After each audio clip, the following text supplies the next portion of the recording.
Fala pessoal, tudo bem? Pessoal, esse vídeo aqui de hoje vai ser um dos mais interessantes dessa série do paulinismo que eu tenho feito, tá? Esse aqui vai ser um vídeo bem interessante, tá? Aí quem puder já dar o like, ativa o sininho, que vai ajudar a aumentar o engajamento. A quem interessar possa, hoje eu estive no dentista, tá? Eu fui drenar um pouco o abscesso que eu tenho aqui no céu da boca. Ainda não foi o bastante, tá? Então algumas palavras eu ainda estou falando com certa dificuldade. Então perdoe que a minha dicção não está tão boa, tá? Então pessoal, eu vou explicar para vocês o que está acontecendo. No último vídeo, eu falei do véu, né? Por que as pessoas não usam véu, já que a carta de Paulo é inspirada, né? As mulheres.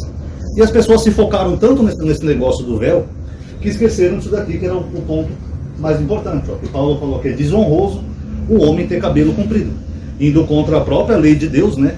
E vários preceitos do Velho Testamento, como o voto de nazereato, onde a pessoa está lá em Números, acho que é Números 12, se eu não estou enganado. Está em Números, onde Deus fala que não pode cortar o cabelo quem faz esse voto. Aí chega Paulo e fala, não, é desonroso ter o cabelo comprido. Ah, Ronaldo, mas ele está falando para os coríntios, não sei o que, era para outra comunidade. Beleza. A mesma coisa do véu. Várias pessoas comentaram que as mulheres usavam véu para não serem confundidas com prostitutas. Isso é verdade, eu já falei disso em vídeos de anos atrás aqui do canal, vocês podem procurar aí que eu já falei disso. Mas a questão que eu estava abordando não era a questão cultural da época. A questão é o seguinte, se Coríntios é um livro que é cultural para aquela época, para aquele povo, por que ele é usado até hoje para condenar outros grupos, como por exemplo Coríntios 6? Coríntios 6, esses pastores usam para condenar os homossexuais. O Malafaia já tem vídeo dele aí, antigo, dele falando assim, vai pro inferno, é Paulo que está dizendo, meu irmão. Quer dizer, então, ali Coríntios 6 vale até hoje, o véu não. O próprio Feliciano, na hipocrisia dele, naquele debate que ele teve com o Felipe Neto sobre o Malacói, né, que até o Felipe Neto falou que era do hebraico, mas é grego, o Felipe Neto falou para ele, por que você condena os gays? Ele citou Coríntios. Só que o Felipe Neto falou para ele, mas sua mulher é pastora. E o mesmo livro de Coríntios, o mesmo livro, fala que a mulher tem que ficar calada. Quer dizer, então uma coisa vale, outra coisa não vale. Eles são seletivos, né?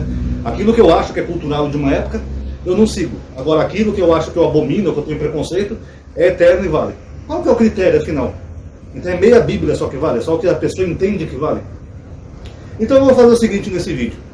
Nós vamos pegar ali em Coríntios 6, vamos ver todos aqueles pontos que Paulo está falando, e vocês vão entender a hipocrisia, não só de Paulo, mas das pessoas que fazem uso de Coríntios 6.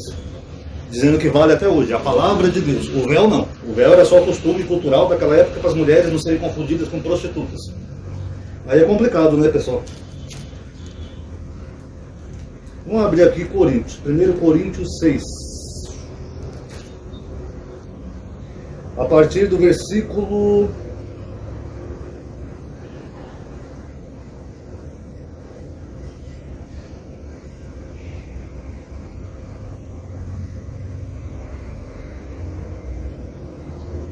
Eu estou aqui em 2 Coríntios. Perdão, pessoal, abri o livro errado.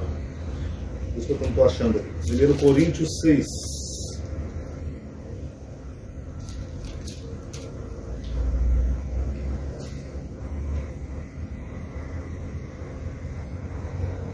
Versículo 9. Então não sabeis que os injustos não herdarão o reino de Deus? Não vos iludais, nem os devassos, nem os idólatras. Eu vou fazer uma listinha aqui, vocês vão entender por quê. Aqui ele fala de devassos.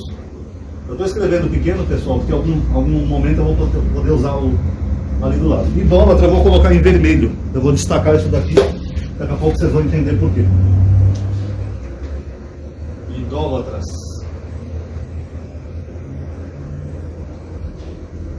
Idólatras. Devassos idólatras.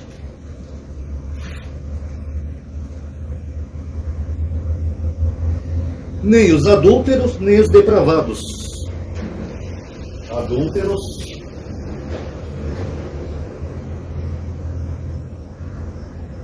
Nem os depravados. Aí aqui vem o Malacói e o Arsenocoito, né? Que as Bíblias Ferreiras de Almeida traduzem como efeminado e sodomita. Não é isso tá, que o Paulo quis dizer na epístola, mas para não fugir do foco do vídeo, eu vou colocar como eles colocam, em vermelho, ó, efeminados, e até porque é o entendimento dos crentes, né? E sodomitas, tá? Sodomitas. Efeminados e sodomitas. O que mais que Paulo menciona aqui? Ladrões, avarentos e bêbados. Para finalizar. Ladrões,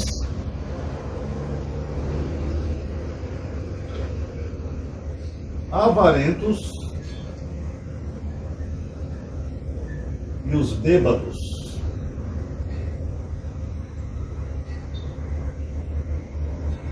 Bom, pessoal, eu fiz essa listinha aqui para mostrar para vocês por quê. Todos esses pecados que Paulo está falando aqui, você vai encontrar em um momento ou outro algum personagem da Bíblia que tem esse pecado. Devasso, tem alguns. Tem aquele que dormiu com a própria irmã, Ló que dormiu com as próprias filhas, o filho de Davi que abusou da meia-irmã, etc, etc, etc. Então aqui eu não vou colocar. Adúlteros, o próprio rei Davi, ele adulterou com Betsaba. Então, segundo Paulo e o julgamento dele, ou como diz o Malafaia, vai para o inferno. Então o rei Davi está no inferno. Pergunta, por que as igrejas fazem hino e músicas aí, louvores ao rei Davi? Ele não era um idólatra? Um adúltero, perdão. Eu amo, eu canto como rei Davi. Mas, segundo Paulo, que vocês tanto gostam, o rei Davi estaria no inferno. Até porque ele morreu antes de Cristo, então ele não teve nem a chance da salvação. Então o rei Davi se encaixa nesse grupo. Só que segundo Deus de Israel, Davi era um homem segundo o coração dele. Deus gostava de Davi. E aí, quem é que está certo? Deus ou Paulo? Complicado, né? Depravado se encaixa ali com devasso, tá? Então, deve ter alguns personagens assim na Bíblia, eu não vou saber aqui de cabeça. Ladrões. Jesus perdoou um ladrão na cruz, segundo Lucas. Ele falou, estarás comigo no paraíso. Aqui é o ladrão. E quando Jesus falou que ia fazer o julgamento, separar os bodes das ovelhas, ele falou assim, tive preso e me visitaste. Se a pessoa está presa é porque cometeu algum crime. E Jesus mandou visitar essas pessoas. Então, no julgamento de Jesus, Jesus foi tolerante e benevolente com ladrões. Já Paulo falou o quê? Vai pro inferno! Aqui, ó. Quem é que está certo? Paulo ou Jesus? Um ladrão tem a chance de ser perdoado, como Jesus falou? Ou ele vai para o inferno, como Paulo diz aqui em Coríntios? Não vai herdar o reino dos céus. Complicado, né, pessoal? Avarentos eu acho que não tem nenhum na Bíblia, mas bêbado nós temos dois. Primeiro, Noé, né, que plantou uma vinha, encheu a cara de vinho, ficou lá peladão dançando na tenda, e o próprio Jesus. Eu sei que as pessoas vão vir citar aquele argumento, nem percam tempo, pessoal. Não, Ronaldo, Jesus não bebia, as pessoas fariseus diziam que ele bebia. É mentira, eu já provei isso em vídeo. Ele fala, veio o filho do homem que come e bebe, eu já provei em vídeo, é só pesquisar aí, Jesus era um beberrão. Então o próprio Jesus admite que era um beberrão, que ele bebia. Qual foi o primeiro milagre de Jesus? Foi transformar água em vinho numa festa onde estava todo mundo já embriagado, estava todo mundo bêbado. E Jesus estava lá também, ele estava fazendo mais bebida para o pessoal. Então, nesse critério então de Paulo, já que Coríntios 6 vale e o véu não vale, então esses personagens aqui já iriam para o inferno. Inclusive o próprio Jesus, porque Jesus era um beberrão, até porque nas festas judaicas é comum beber muito. Até em certos shabás, dependendo da sinagoga que você vá, é uma bebedice danada. Mas segundo Paulo, isso aqui vai para o inferno. Pergunta, onde é que está na lei de Moisés, na Torá, a proibição de bebida alcoólica? Da onde que Paulo tirou essa listinha aqui? Por que ele contradiz o próprio Jesus? Complicado, né? E para finalizar o vídeo, pessoal, tem o seguinte. Todo mundo vem aqui no meu canal, quando eu meto pau em Paulo, eles falam assim, não, Amadinho, a lei foi abolida porque nós somos salvos pela graça. É isso que você não entende em Paulo, Amadinho, é a graça. Nós estamos na nova aliança, Amadinho, é a graça. Graça é o quê? Não é um favor imerecido? Segundo eles mesmos dizem, você não tem que fazer nada para ser salvo. Não foi Paulo que falou que pelas obras ninguém pode ser salvo? Não. Você não pode, nada que você fizer de obra vai fazer você ser salvo. Jesus já fez a obra perfeita na cruz, ele morreu, então Jesus já fez tudo, você não tem que fazer nada. Então, se a salvação é pela graça, como é que explica isso daqui, ó? 1, 2, 3, 4, 5, 6, 7, 8, 9 pecados, então. Isso aqui não são obras? Quer dizer, então, que se eu parar de beber, se eu não roubar ninguém, se eu não adulterar, isso aqui não são obras? Mas segundo Paulo, né, que é inspirado pelo Espírito Santo, a salvação é pela graça, mas se eu tropeçar num desses pontinhos aqui, eu perco a salvação. Que graça doida é essa, pessoal? Aí quando eu falo que o cristianismo é uma das religiões mais confusas do mundo, ninguém entende. A salvação é pela graça, Amadinho. Ah, beleza, então eu sou gay, vou arrumar um namorado. Não, aí você vai pro inferno. Isso é graça? Ah, eu sou bêbado. Não, então você vai pro inferno. Então é uma graça meio sem graça, né? Porque tem que cumprir todos esses preceitos aqui, que é praticamente uma lei. Não faz o menor sentido. Por que eu destaquei esses pontinhos em vermelho? Aqui nós contamos, ó, 7 pecados diferentes. 7 não, 9, perdão. 3, 6, 9. 9 pecados diferentes. O cristão só enxerga esses dois aqui, ó. Efeminado e sodomita.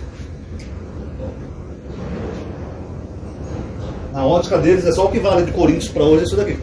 Você não vê um cristão se indignando com um pastor ladrão. Você não vê o cristão se indignando com um pastor avarento. Você não vê um cristão se indignando quando o pastor dele enche a cara de bebida. É só isso daqui que vale.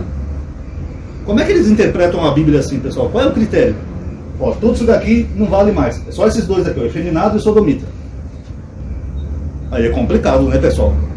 Vamos ser honestos. Quer dizer, então eu tenho um livro que eu acredito que foi inspirado pelo Espírito Santo. O apóstolo Paulo enumera 9 pecados diferentes, mas eu só enxergo 2. Os outros eu deixo para lá. Depravado, devasso. Quantos pastores não tem aí que pega as irmãzinhas da igreja? Tem um monte. Mas aí não importa, né? O que importa é só isso daqui. Se for efeminado ou sodomita, aí vai para o inferno. O próprio Malafaia mesmo, né, já esteve envolvido na Operação Timóteo, né? Ele cita isso daqui. Mas isso aqui não vale. Isso aqui era brincadeirinha de Paulo, ele mentiu. O Espírito Santo não estava tão inspirado quando escreveu isso daqui, né? Complicado, né? E o último que eu deixei em vermelho foi idólatra. O que é idolatria? Já expliquei para vocês naquele vídeo, que é você colocar alguém no lugar de Deus, para ser venerado ou cultuado. Então foi exatamente o que Paulo fez. Paulo começou a pregar um Jesus, que nunca disse que era Deus, mas ele começava a pregar um Jesus para ser adorado como se fosse um Deus. Todas as cartas dele ele começa agradecendo a Deus e Jesus.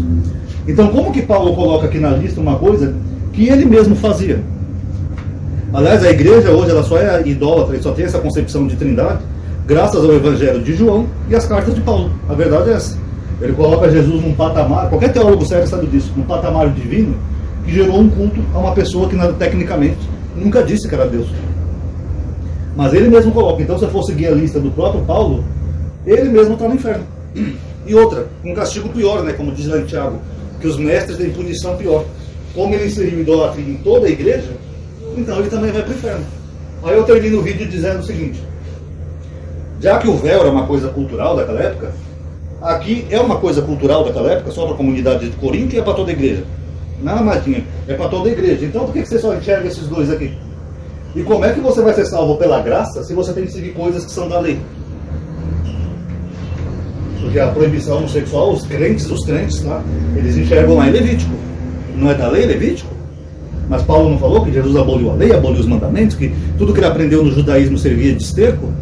Então por que ele condiciona coisas da lei à salvação? Esse é o cara que é inspirado pelo Espírito Santo? E esse é o cara que as pessoas ainda vêm que me xingar e defender? Eu quero ver que manobra que eles vão fazer para explicar isso. Como é que o Paulo fala que a lei não vale nada, que a salvação é só por graça, mas ele condiciona com coisas da lei? Adultério, está na lei. Roubo, está na lei. Aqui como eles entendem, está na lei. É lei, é uma graça, mas com lei, né, pessoal? Aí não adianta. Bom, pessoal, eu vou encerrar aqui o vídeo agora. Quem gostou, dá um likezinho aí. Eu sei que é chato ter que pedir em todo vídeo, mas isso ajuda a aumentar a atividade e o alcance, tá bom? Obrigado aí por ter assistido. Paz a todos.